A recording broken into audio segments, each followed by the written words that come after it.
When everything was tearing your heart and plans were crumbling, you gathered the shards and built a new life amidst uncertainty, endless fatigue, and the feeling that something is missing, not only the result of external blows. I will show you where your energy is leaking and how to stop it. Do you remember the moment when it seemed like you had just enough for one breath, and then emptiness? The morning desire to start the day is replaced by heaviness in your chest. Decisions are postponed, and every little thing requires too much effort. This is familiar. Meetings are canceled. Loved ones don't understand. Work is piling up. And inside, there remains a quiet anxiety that drains your resources. This is not about heroism. This is about real losses. Time, choices, habits that gradually weaken you, even though you have already gone through so many trials. But along with these losses, another thing has grown: the ability not to break. It is not always loud. Often, it is the silent skill of gathering yourself in the morning, calling someone you need, keeping your word to yourself. It is from this ability that you can push off to regain one important thing: direction. Not just to survive, but to reshape the flow of energy so that each day provides a little more support. In these moments, you will get a clear picture: where energy is lost, what habits can be changed immediately, and what small action will yield noticeable results. This is not a promise of instant healing, and not a set of abstract quotes. It's about specific signs. What exactly you do when you shut down. Which decisions take away your strength. What can be changed today to stop postponing life for tomorrow. What follows will allow you to see the situation in such a way that by the first day of changes, you will feel a different distribution of strength. Not something mystical, but a practical rearrangement of priorities and actions. Now is the time when many have learned to gather themselves after setbacks.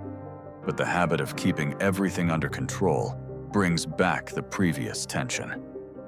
The instability around, changes in plans, unexpected losses, constant pressure, makes the topic of mental resilience relevant not abstractly, but very personally. If you don't sort it out now, the accumulated burden will start to derail plans and consume the energy you have so diligently gathered. You will not receive a sermon on the strength of spirit, but rather a working map. First, to understand why familiar ways of holding on no longer work. Then to see practical steps that can be implemented without drama or expense. And finally, to get guidelines for making resilience work for you rather than against. The map is simple and conversational.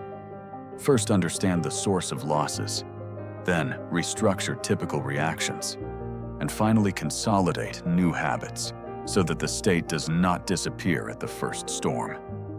A new thesis that is important to keep in mind: mental resilience is not an endless supply of energy, but the ability to manage its flow. Once this is realized, it no longer seems that the only way is to hang on until exhaustion. A shift in perspective opens up other options for solutions: distributing efforts, choosing where to direct attention, and reducing leaks in areas that previously went unnoticed. This is a principle that flips the situation. Instead of constant struggle, there emerges the ability to manage resources so that they multiply. Why this is important right now? Because you have already invested in yourself, in new behaviors, in recovery from losses, in relationships and work. These investments need to be protected and made to work further. During these minutes, you will receive clear guidelines on what to keep, what to change, and how to start, so that recovery is not a temporary jump, but becomes a sustainable restructuring. Further on, there will be a main analysis, where real examples and simple techniques will be shown that can be applied today to feel the first results. When you look back and see all the cracks that have run through your life, it's easy to think that strength is just the sum of the blows you've endured. In reality, it's not so much about accumulating strength, but rather about restructuring the system. The brain, habits, and environment learn to function under new conditions.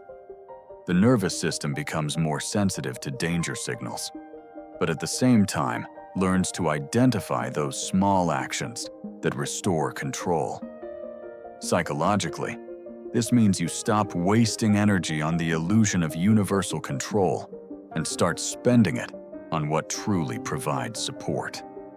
Biologically, this is part of adaptation.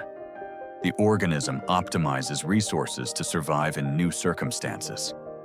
This process is what gives the feeling that you've become stronger, even though in reality, you have just learned to channel your strength differently. A frequent and dangerous trap is confusing endurance with recovery. Enduring pain, keeping pace, staying silent, and coping outwardly are not indicators of resilience. They are habits that drain resources and become an end in themselves. They manifest in familiar symptoms: procrastinating decisions until the last minute, constantly reallocating time in favor of others' priorities, the ideal of never asking for help. These habits seem heroic, but internally, they squander your energy. You expend strength maintaining an image rather than on real actions that move you forward. Over time, this degenerates into chronic fatigue, where even the things that used to bring joy no longer provide nourishment. Look at it differently. Resilience is not about holding all fronts, but about choosing non-combustible supports and restructuring the space around you so that the load falls by itself. Imagine a house. There are load-bearing walls and temporary scaffolding. Endurance is a chain of workers holding the scaffolding in a storm. True strength arises when you reposition the supports, allowing part of the load to rest on new, strong walls. Then, you don't need to keep everything tense all the time. Such a shift changes your relationship with energy. Instead of all or nothing, there emerges, where can I reduce resistance?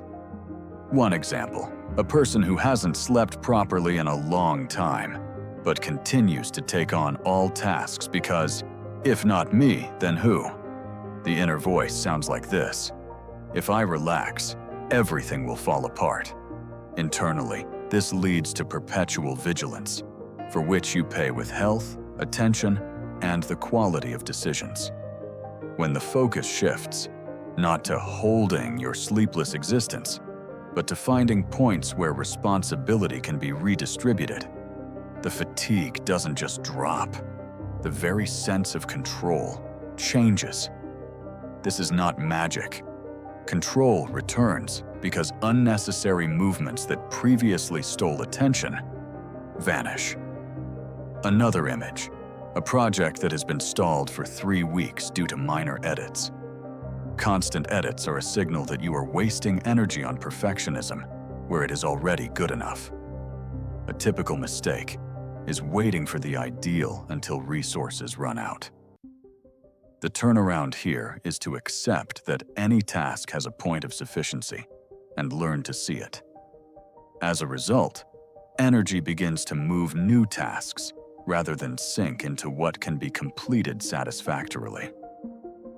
The turnaround that changes everything, allowing yourself to reorganize your support system and quality criteria, not as proof of resilience, but as a resource management tool. This means learning to distinguish where your effort increases results and where you are merely repeating the same expenditure for the familiar sense of control. In this turnaround, there is no violence against oneself. It offers a different promise, not eternal alertness, but clear boundaries that conserve energy. The result is not instant pleasure, but a stable increase in efficiency, fewer hours of engagement, more helpful decisions, and a sense that you have reserves for the next difficulties. The internal monologue may look different after this shift. Instead of, "I must carry everything," the question becomes, what single action today will really move the situation forward? This subtle change alters the rhythm. You reduce the number of minor efforts that once drained you and begin to accumulate meaningful successes. It is this transition, from heroic exhaustion to smart distribution of efforts, that explains why people emerge from the storm stronger. Strength does not come from the number of trials, but from how you have restructured your system after them. Imagine an ordinary day in which you have integrated one simple habit, and it changes the rhythm of everything else. You wake up with the usual burden of thoughts, a to-do list, notifications, things to accomplish before evening. Instead of the usual chaos, you allow yourself one protected window, an hour when you do only one action that really moves the situation forward. The phone lies screened down in another room, the email is minimized, and the table has only what is needed for this task. This is not a magical ritual, but a business agreement with yourself, brief, yet untouchable. At the beginning of the day, it seems simple. You sit down, start, and notice how the usual internal friction decreases. The impulse to go in circles, to dwell on trifles, and to correct others' mistakes does not activate because you have a point of support. The day flows differently from that point on. When colleagues suggest urgent edits, you first see that they do not contradict your window, and you give a brief response with the new boundary.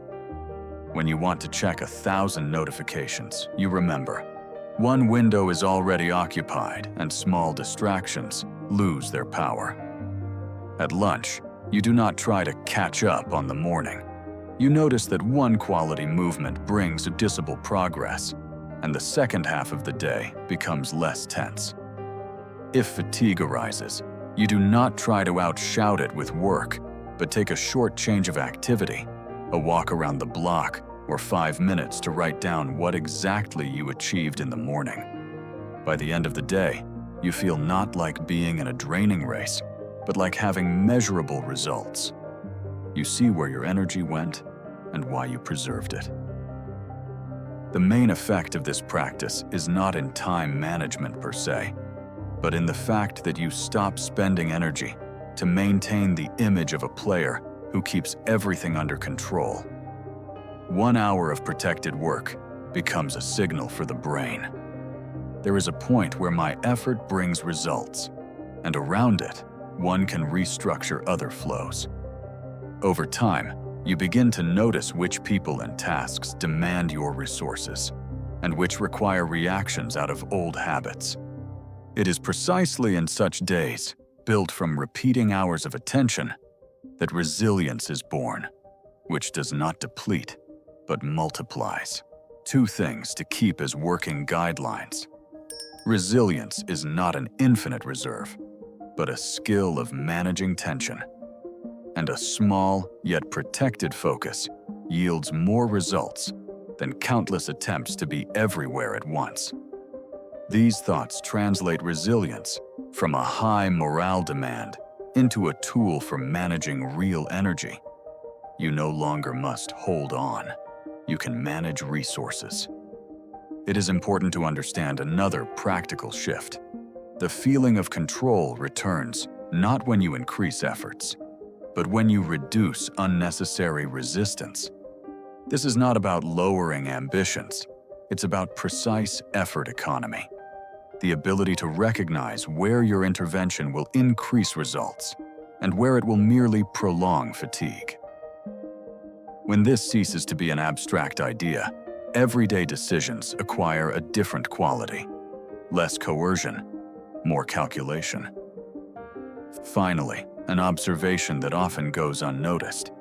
True resilience manifests in the habits you repeat, not in singular heroic acts.